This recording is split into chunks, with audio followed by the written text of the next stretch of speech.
and welcome to Working Historians, a podcast series where we discuss what historians do with their lives. I am Rob Denning, Associate Dean for Liberal Arts for Southern New Hampshire University's online history programs. Today's episode is a recording of the first event in the second season of Southern New Hampshire University's History Speakers Series, which brings together professional historians, students, faculty, and staff to talk about research projects, new publications, and history-related careers. At this event, Beth Van Duzer will discuss her career as a public historian and historical consultant. This episode also features the triumphant return of Superman's pal Jimmy Fennessy. Let's listen. Thank you all for joining us. This is the first of the second series of history speaker events here at SNHU. Last year we did 10 of these. This year I've got 11 or 12 of them lined up. This is the first. And we're pleased to have Beth Van Duzer as the guest here in our first event for the 2025 season. Beth is a former student of Southern New Hampshire University. She graduated from the graduate program in 2020. Is that correct? 2020. It's been 3 years, I think. 2022, okay. 23, right after the pandemic. Yeah, okay. Whatever. And you are currently working with the Town of Concord's History and Education Subcommittee to document the contributions of the citizens of Concord, Massachusetts to the American Revolution. This is all part of the upcoming America 250 celebration that's going to be happening next year, with the 250th anniversary of the signing of the Declaration of Independence. And so tonight we're going to talk to Beth about her background. We'll talk about her company. She owns a company called Historians for Hire, and her work with this Concord 250 organization. So thank you, Beth, for joining us. Thank you. And could you just introduce yourself? Basically anything that I did not cover there. Just let me know who are you and what do you do? So I'm Beth Van Duzer, and I have to say it with a pause because people call me Beth Ann otherwise, and totally not the right name. So I am here in Massachusetts. We moved to Concord about 7-8 years ago. And when I moved here, I took an introduction history class for the town of Concord, run by the town of Concord, and found out about a lot of history I didn't know. A lot of history I did know. But I began my journey by researching a man who was a Civil War soldier. He was the only black man from Concord to enlist in the Civil War. He died during the Civil War, and he wasn't on our monument, and he didn't have a gravestone. So I was put on a committee to get him on our monument for the Civil War Soldiers Monument here. And that's how I really began doing all the research. And then I decided to go get my master's. So really, it's been a journey. No, very cool. And so so you're saying that you kind of picked up on history when you first came to Concord as an undergraduate. Were you interested in history, or was that really the first time that you had encountered any kind of formal history training? For my undergraduate, my major was English, and I'm one class away from my anthropology minor, which I'm still sad about. But yeah, so I always liked history, and history really, it's the story. So why do people like history? It's you like the story that you find. And today, what you want are the stories that connect to people. So that's what I do. It kind of like merges both of my undergraduate and my graduate degree. It's all together. That's pretty amazing that Concord offered a history course just to anybody who lives there. I'm wondering, out, maybe it's a big city thing, but out in California, I don't know of any historical societies that necessarily do that. But there is like this long-standing tradition and connection to history, especially on the Eastern Seaboard and in like the tri-state area and New England, that doesn't necessarily exist throughout the country. So I'm wondering how prevalent that is in the area. Concord really loves Concord. I'll start with that. I don't know if any other town around, because Lexington's right next door, right 2 towns over, Bedford, like all the towns. I don't know if anyone else actually does a history course, but we have a lot of things written about us, and we have a lot of authors that live here. So that might be one of the reasons why we have one. I guess that makes sense. You're not doing like going to get the history of like Haverhill or Worcester. It's Concord Right. has a long-standing a long-standing historical footprint. Not that the others Yeah. don't as well, but they're very well known. Yeah.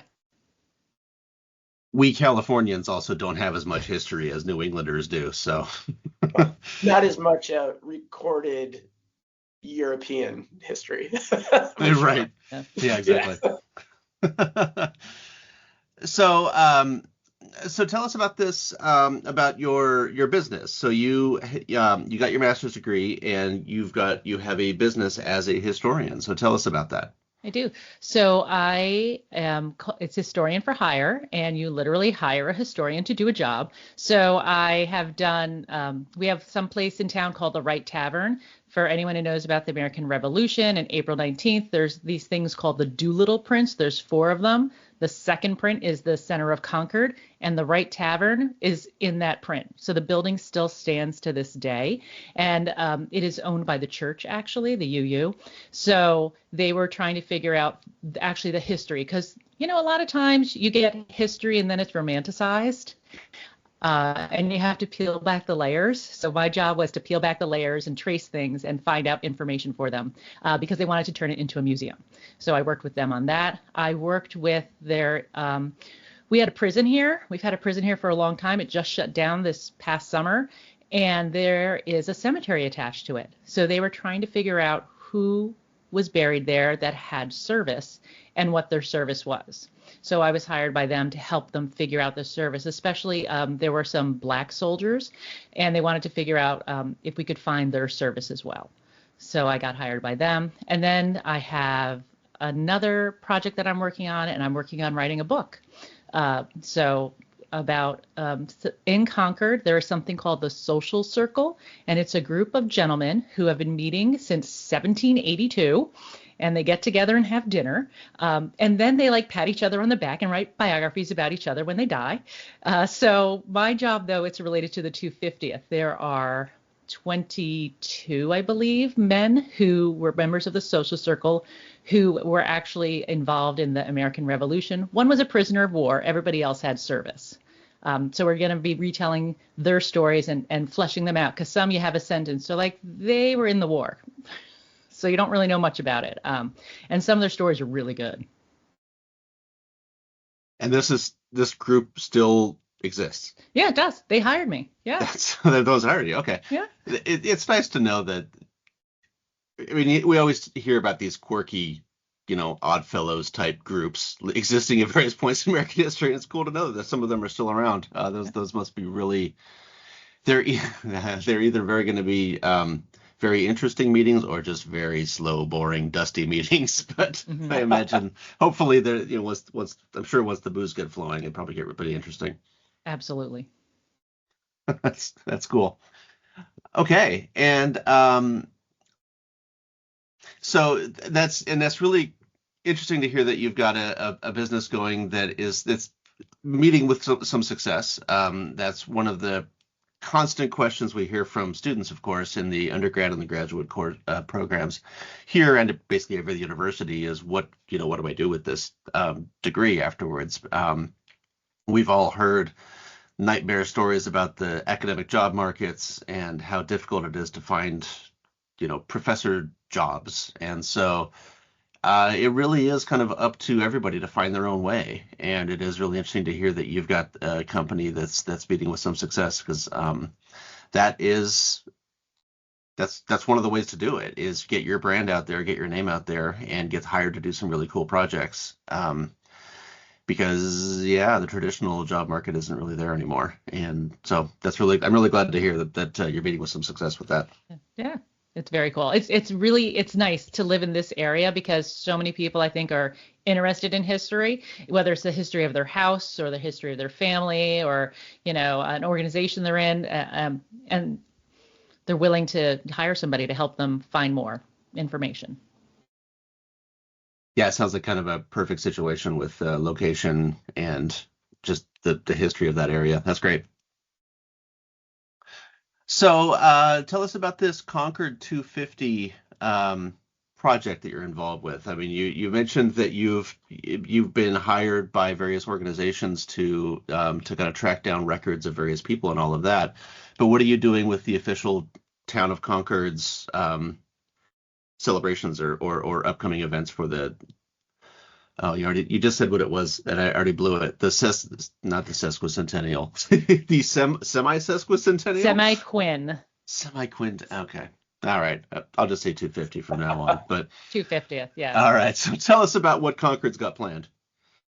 So we've been meeting, I think, for 3 years now. And on April 19th this year, we had our big 250th. That was the 250th of 1775. And there's a whole bunch of subcommittees, but our subcommittee is history and education. And I think it was our second meeting we were given our charge, and our charge was who died. So in Massachusetts and in Maine, April 19th is a very important day because kids get the day off of school. Usually it's school vacation week, so that's why kids know about it. But we really celebrate April 19th in this area, not necessarily the whole 8 years of the war, because it kind of goes away and it goes to other places, and it's fought in other places. So my job was to figure out who died during the 8 years of the war. We knew one name. And through my research, I found that we have a total of 570 people who fought. And that's birthplace, home, or grave. So in Concord, if you want your name on a plaque we have a policy, and you have to have a birthplace, a home, or a grave here in Concord. But I also included the people who were paid to serve, and they had their service credited to our town. So it comes out to 570 people, and 21 of them died during their service.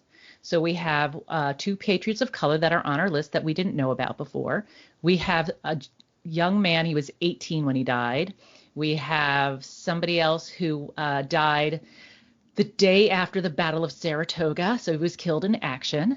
And so you just go down this list, and we knew about Reverend William Emerson, the grandfather of Ralph Waldo Emerson. He dies in Vermont. He gets dysentery. He dies on the way home. He's buried there, but that's the only name we ever had until we started this project. So now the newest project is trying to get a permanent memorial for these individuals placed in the town, because it's the only war we don't have one for. But it's because we didn't have the information before this work was done. So that's one part of what this is. And also by doing this research, we found that there were 23 graves in New England that were not marked. They were not marked as soldiers of the Revolution. 18 of them were here in Concord. 4 were in other towns in Massachusetts, and 1 was up in Vermont. But everybody was really gracious, and all the communities that place flags said they would place flags. The town in Vermont doesn't place flags. They're tiny. But they said they would mark it in their books that he was a Revolutionary War soldier, the one person. So once you have all this data, that's when you start looking at it and you're like, okay, we have one woman who was paid for her service on April 19th. So she's on the list.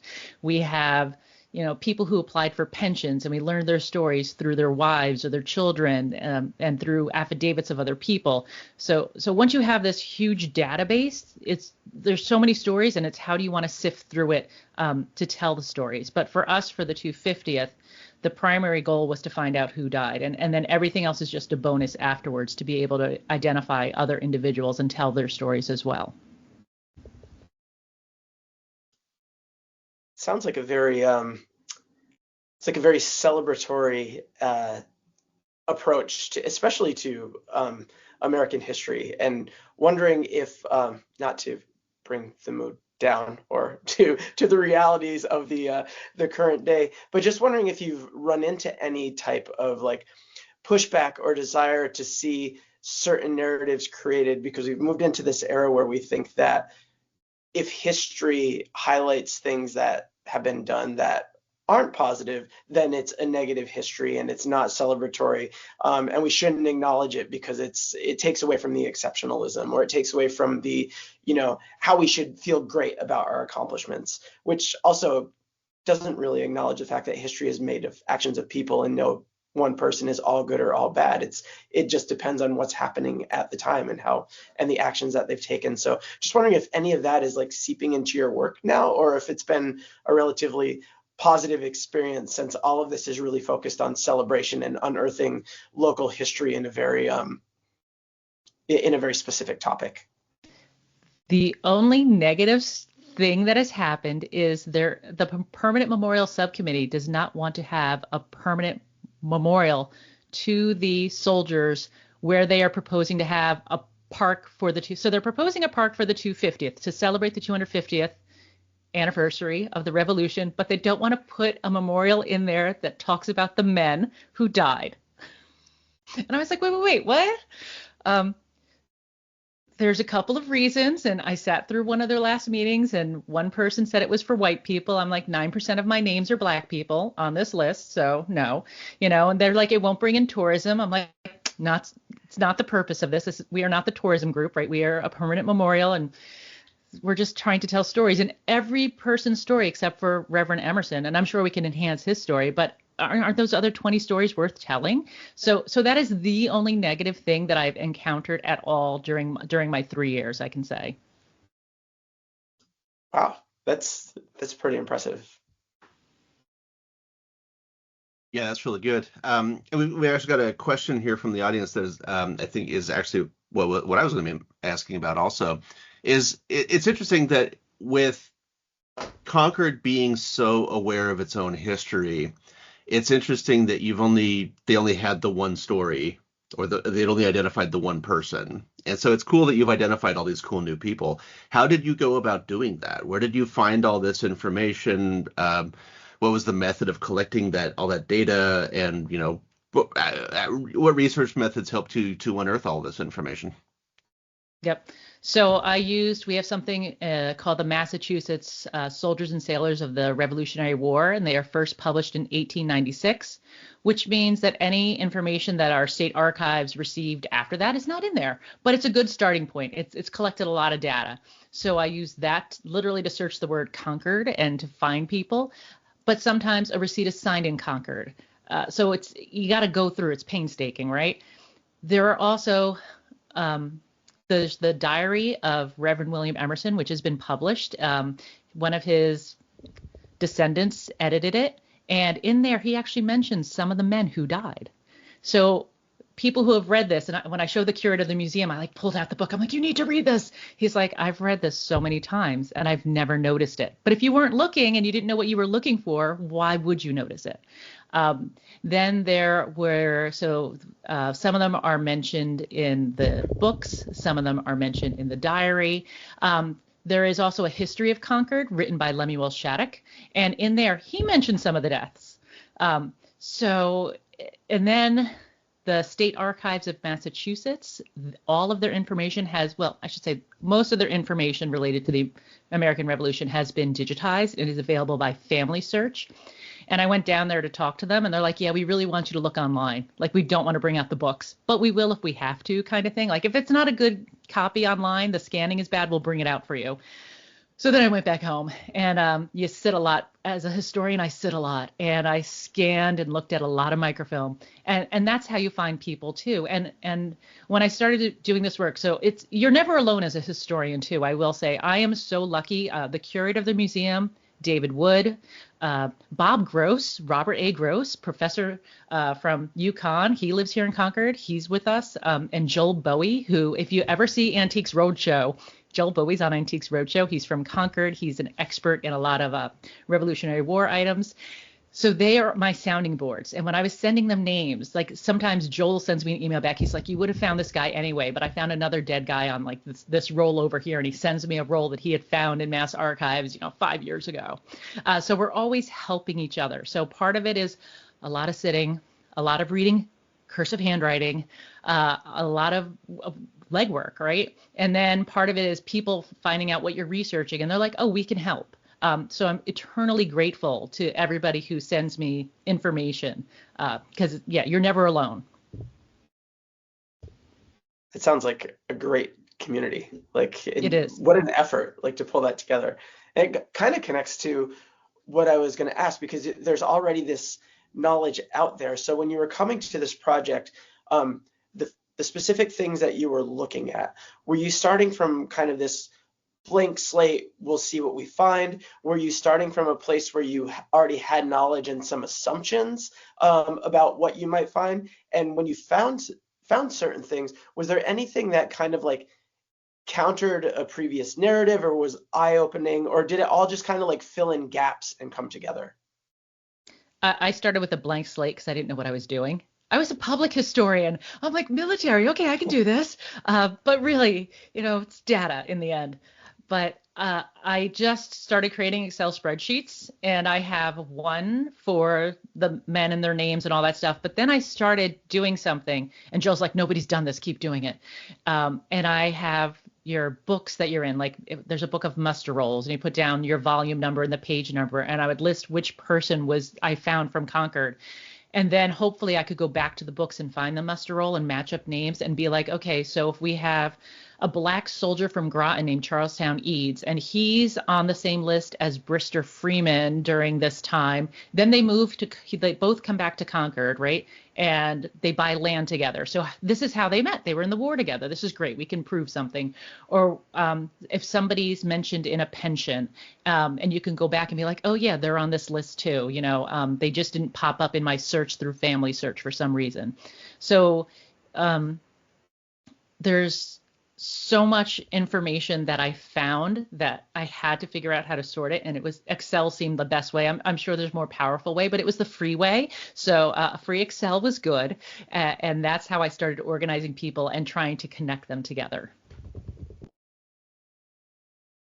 Yeah, I'm sure there's probably a way you could do it with some sort of AI process now. It would probably speed things up a bit. But it made me think about when I was doing my MA thesis back in 2003, 2004.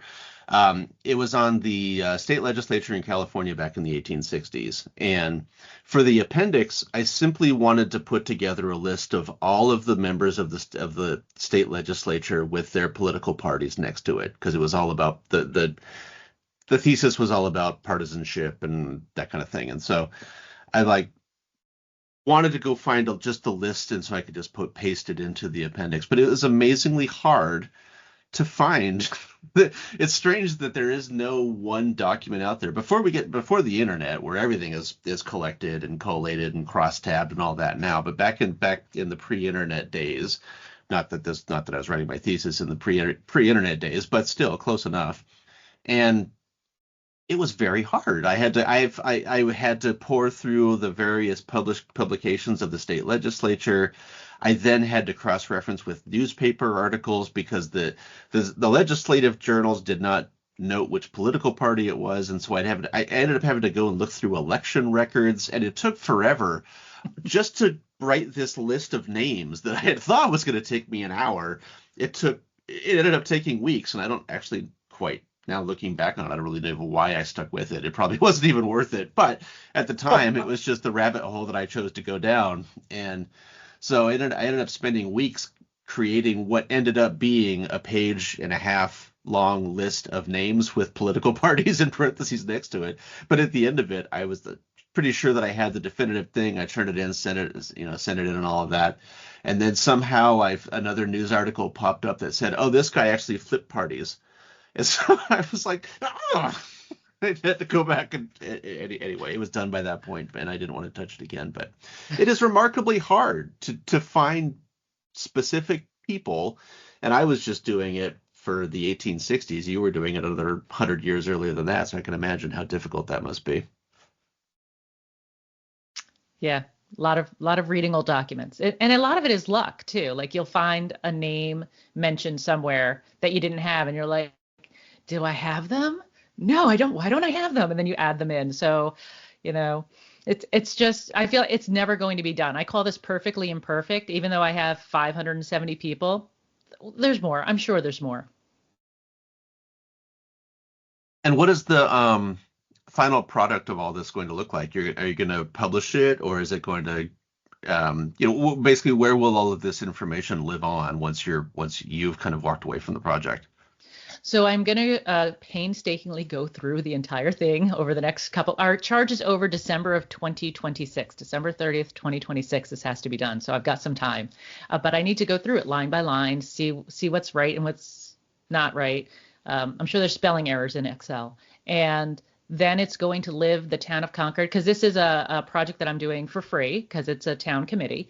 It is going to live for free on the town of Concord. We think the archive website maybe special collections, but it'll be somewhere for free and people will be able to look through. Actually, there's a version of it, it's from last year, but there's a version of this Excel spreadsheet available currently on the town website as a PDF file. It's a ridiculous number of pages, but people can search through for their ancestors. And one of the things I wanted to do was crowdsource this, because there are people that are related to the people who founded this town, and they still live here. We have Wheelers. There is a Wheeler. I feel like every third person I meet is related to a Wheeler. And it's like, did I get it right? Do I have the right people? Am I missing anybody? Because they can tell me. And I'm happy if they tell me I'm wrong, because that means I can fix it. We have one Wheeler who was cashiered, so they like rip a stripe off him at one point in time and take away, one of his lieutenant stripes. And I'm like, who is he? Like, what's the story? We don't have the full story about him. So if any Wheeler wants to find what happened to him, that'd be great. My goal for this is to get it as complete as possible, let it live on the website, and then hopefully other people will be able to use this information, and it'll make their research, about Concord easier if there's some place to find all this together. Do you see the potential of this either for yourself or for somebody else, like morphing into something greater? I mean, we all know how much money is out there to be made in the academic publishing world for niche historical narratives. But I mean, something fun, like, could you see this turning into some type of collection of mini biographies, or even some campaign for the city of Concord, where they do some type of interactive, like either TikTok series or Instagram series, where they highlight certain people as the now I'm gonna, it's not quinticentennial, the 250th is coming up. I love that. I love the TikTok idea. So right now, so what the Social Circle book is actually really my research turned into a book for a lot of these people. I would love to do a book of like mini biographies specifically based on pensions. So pensions are my favorite thing in the whole wide world. Everybody should read pensions because they give us information we never knew. So Timothy Merriam, we have something called Merriam's Corner here in Concord. It's where the running game, back to Boston happens, where the Redcoats are running out of town and everyone's like coming through Merriam's Corner, chasing them out of town. Timothy Merriam is 17 years old on April 19th. And some Midnight Riders, he doesn't say who, but Midnight Riders, it's not Paul Revere, I can tell you that, get to his house and they give the alarm. He's like, I get on my horse and I alert the people in my town. And he goes over to Bedford and alerts some people in Bedford before he gets to the bridge, and he gets there in time for the fight. So we have a Midnight Rider we never knew about, and he was 17 years old.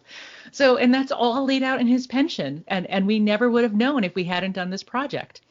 And we have another person in town who tells us that on the morning of April 19th, he raised a flag on our Liberty pole.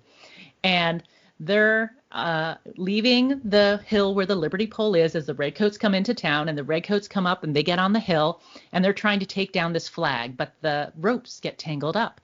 So they chop down the whole pole. But they chopped down the pole, not because the pole was there, but because they couldn't get the flag off. And then they burned the pole during a little while later. But it's, he puts it right. He's like, I put a flag up. And you're like, this is great. So when I sent that to Bob Gross, so Bob Gross wrote The Minutemen and the World. He's like, it would have been great to know this before I wrote the book for like the third time. Like, put it in there for the fourth time. So it's all these little stories that the people leave behind, right? Their words and how they write it so much better than what I could. And that's what I would love to like compile together. Sarah Ambrose is a widow twice, and her first husband was here in Concord and fought in the Revolution. She's 99 years old when she applies for a pension. And her son writes when he was 11, she would send him to where his father was encamped in Cambridge with food and supplies to bring him. 11 years old. I'm like, okay, wouldn't be doing that today probably. So all these stories, it's not just the stories of the men who were there, but it's also their families and what happened. So it's super interesting. It's always fun when you find these stories about people, and that's all you find out about this person.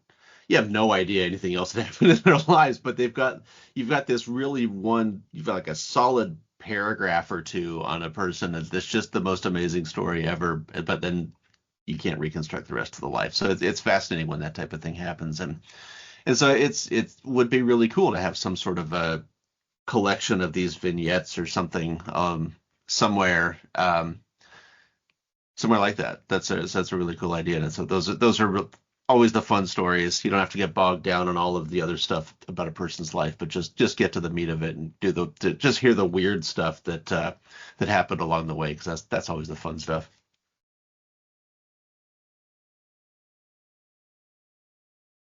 All right. And so so you said that you're going to be working on this through the end of next year. Um, are there any, do you know anyway, and this may be outside of your purview, but do you know, is Concord planning any specific events or festivals or celebrations or anything along the way? And I recognizing that this year was kind of the big year for Concord, but for July 4th type celebrations and all that, do you know of anything that's going on? We just had a meeting tonight. So Oh. so I'm not on the executive committee, but I go to all their meetings. And they were just talking about, we actually have a budget. We have some money left over. They're so excited. There's never any money. So we are actually thinking about, the job is now to think about what we would like to do for July 4th next year. And usually there's an organization that does, we have like a concert in the park, and there's food vendors there, and there's music all day long and all that. So it's like, could we work with them to make this a little bigger, a little better? What can we do related to, the 250th? What I would love to do is, I'm stealing this from America 250 because they've already done it. But Rosie Rios posted on her page, they had like this big backdrop of, Philadelphia Hall or something. And then they had kids dressed up in coats and white wigs and pretending to sign the Declaration of Independence. So like, what a photo op, right? So that would be like ideal. Like, let's do something kitschy but fun, and let kids remember it. Kids are just, fabulous, and let them get into the history too. Like, we could have Hamilton playing in the background, right? So it could be a lot of fun.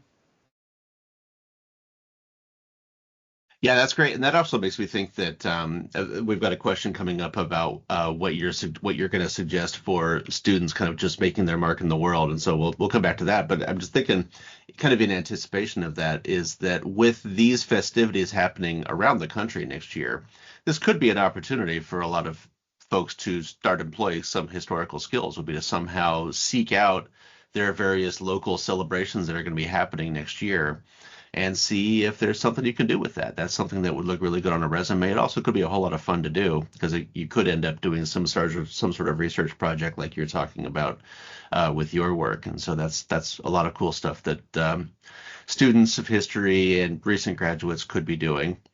But let's get right into it. So Sapphire is asking, so for somebody about to graduate with their MA in public history, or just history in general, what advice would you give for them if they are seeking to strike it out as freelance or even on their own through grant research? Because it sounds like you're doing what Sapphire's dreaming of doing within her North Carolina region.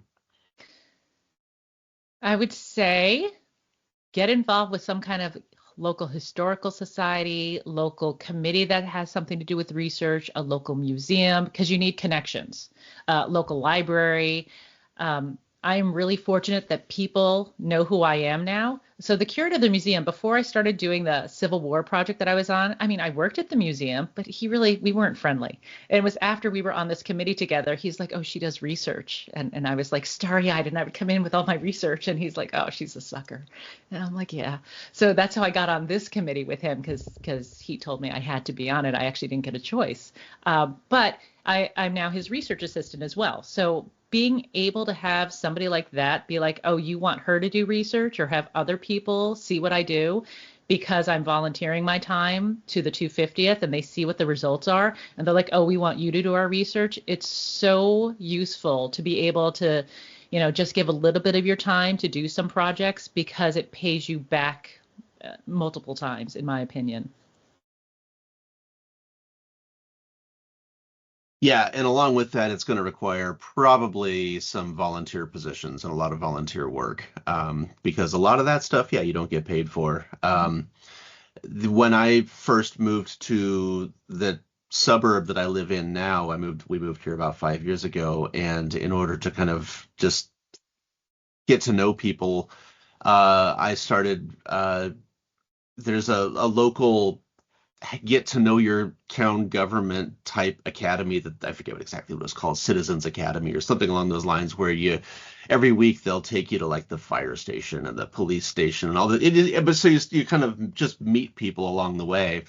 And then that eventually turned into a position on a local architectural design board for the downtown area of town.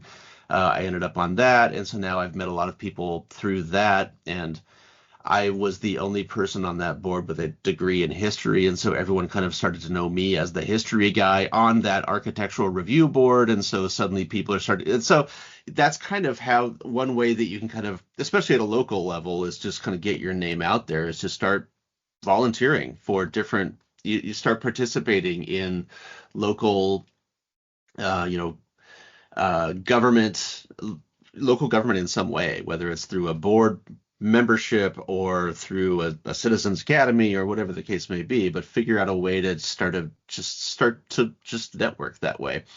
And it's unfortunately, it's not going to pay at all, or if it does pay, it won't pay well. And it's going to take a long time for you to kind of find a profitable career as historian in that way. But if your goal is to just get your name out there, make contacts, do some of this work, because it eventually can lead to some paid work, like you're saying, you're writing a book out of the research that came out of one of these gigs. And so there are ways to do it, but it's not going to be instantaneous. It's going to take a long time, and you just have to be patient, and you have to be willing to kind of do some networking. It's not something that's just going to come to you.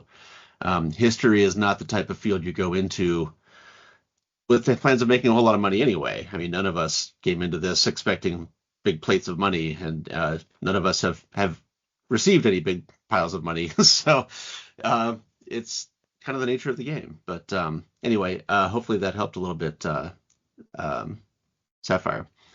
Oh shoot, I just had a question, and then it just went away.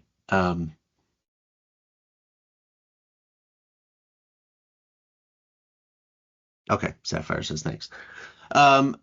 Okay, well, I think that covers all the stuff that I had planned to ask you about. Is there anything, Jimmy, did you have anything that you wanted that we didn't get to? No, I was just really interested in kind of like the experience that you've had, especially, different communities react in different ways. More of a comment than a question, but I loved that idea that you shared, that the kids in wigs like pretending to sign the Declaration of Independence. It got me thinking about, what Rob tries to do with this podcast, what we're doing as historians, but like beyond just next generation of historians. Like how do you engage people and train them in critical thinking and in understanding sources and understanding reliable sources, which is something on all sides now that confirmation bias running wild, we gravitate toward the sources that reinforce what we believe, and we disbelieve sources that don't really connect with how we feel, which is the worst way to assess a source, is how it makes you feel, right? But these smaller like festivities and things, just the idea of how you're talking about engaging the public, are there opportunities to engage like other historians or people who have been trained in that way to teach kids or teach people how to like engage with a historical source, what it means to be a historical source, and to critically read and understand things. So again, less of a question, but it might spark some ideas on your part, because you're in the thick of this entire event.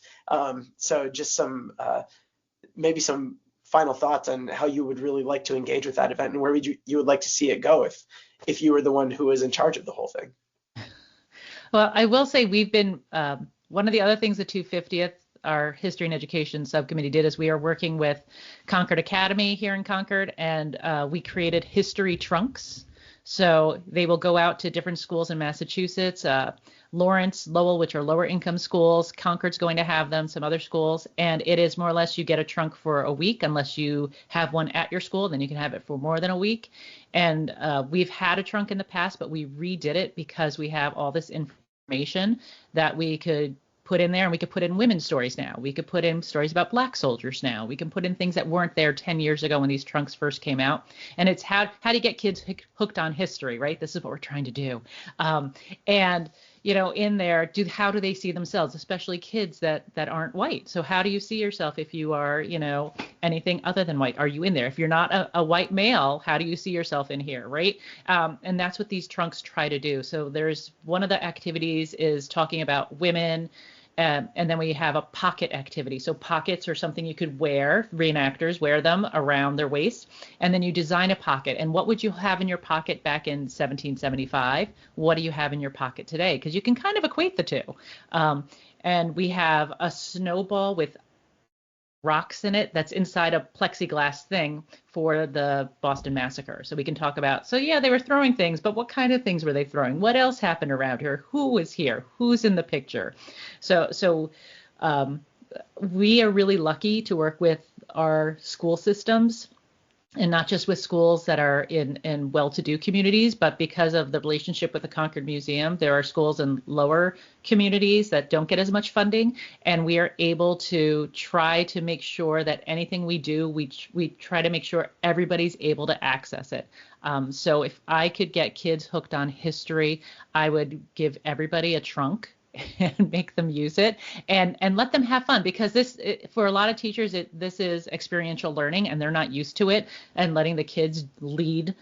Teachers like having, control of the classroom. So letting the kids be in charge is a really cool thing to do, and it can work. So I would let kids be in charge more. And the fact that it's in charge during history is a really cool thing.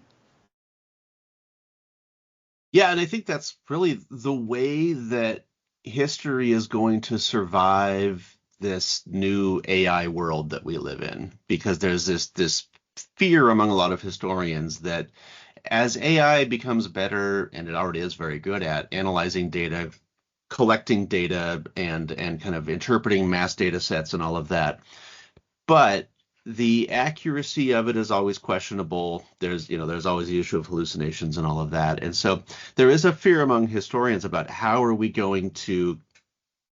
history going to survive in the face of this AI onslaught, whatever you want to call it. And I think it really does boil down to you have to have passionate people who are the practitioners of history that are going to be the ones that are going to police that stuff, that are going to point out that all that AI garbage is, and it's not all garbage. I'm not saying it's all garbage, but there is some really good work being done with AI among historians. But there's also a lot of risks there, and so I like the idea of hooking them young so that they continue to kind of have that passion and they continue to care about the accurate representations of history, the kind of professional interpretations of history. Hopefully they can stick with it. I know 8-year-olds aren't going to be doing historiography, but once they get older, maybe they will. And that can kind of keep the field alive to a certain extent, that may be lost otherwise if the machines get to, if we turn everything over to ChatGPT for all of our historical recollections and all of that.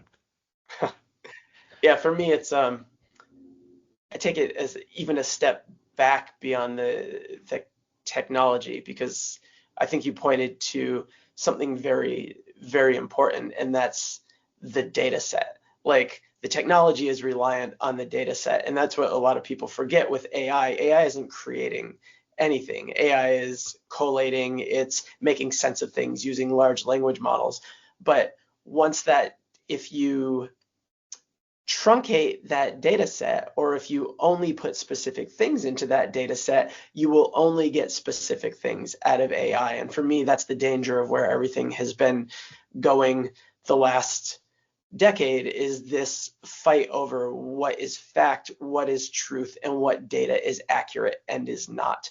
Because once you only feed a certain amount of data into the technology, it can only produce something based on that data. So if you are only giving it socialist and communist text, it is never going to develop a theory of capitalism for you. And if you only feed it capitalist text or text that refer to or relate to only one experience, it is never going to create something that represents something other than what it's fed. And that is a major danger, which is why I love that idea of like, how do you train kids and the general public on what are sources, what is a reliable source, how do you engage with it critically? Because if you decide that it doesn't make you feel good, then you remove it from the data set, then it's going to be lost forever at some point. Yeah, the American Historical Association just issued its kind of formal thoughts on artificial intelligence, and one of the main points that they make, which I think is a really good one, is that AI introduces a false sense of security where uncertainty exists. History is all about finding new stuff and learning more new stuff about the past. AI can't do that. All it has is what's already been written, and so there's, by definition, it can't create something new. It can't find some new interpretation. It can't, because that's not its job. Its job is to take an existing model and create something that is basically a rehash of what's been done before. And so, anyway, I didn't mean to turn this into a big conversation about AI, but I think, but again, the point still stands that it's great that we are able to try to get to these kids younger. I think it's a really good goal, and I hope that it kind of plays out. And I think that's one of the big values of things like the 250th anniversary of the Declaration of Independence and all that. We may, the cynical among us may think, oh, come on, we don't need this rah-rah patriotism and all that stuff. But, there can be some good stuff that comes out of it. If you've got kids gathering around wearing wigs and signing a piece of paper and proclaiming themselves to be the enemies of King George, then, so be it. That's not necessarily a bad thing, because it could be good in the long haul, I suppose. If we have no other questions, then I think we can probably call it a night. Thank you to Beth. Thank you to Jimmy. Thank you to everybody in the audience. It was really fun. Our next event is coming up on September 18th, when Allie Riley is going to be talking about a book that she just wrote on women spies in the American Revolution and how they operated, and I think she's even going to name some spies that we were previously unaware of. So this should be interesting. So everybody join us on September 18th at 9 p.m. For our next event. So thank you all for coming, and hopefully we'll see you all next time. Thank you. Thanks, you. Beth. And thank you all for listening. If you have any questions or comments about this podcast or any of our other podcasts, please write to workinghistorians@gmail.com. This episode appears on our Working Historians podcast feed, and you can subscribe to that feed on any podcast app, including Apple Podcasts, Google Podcasts, Stitcher, Podbean, Amazon Music, Pandora, or whatever else you prefer. That way you won't miss any episodes, and you'll continue to hear about all the other cool stuff that historians do with their lives. As always, this podcast does not represent the views of Southern New Hampshire University. For Beth Van Duzer and Jimmy Fennessy, I'm Rob Denning. Be good to yourselves and each other.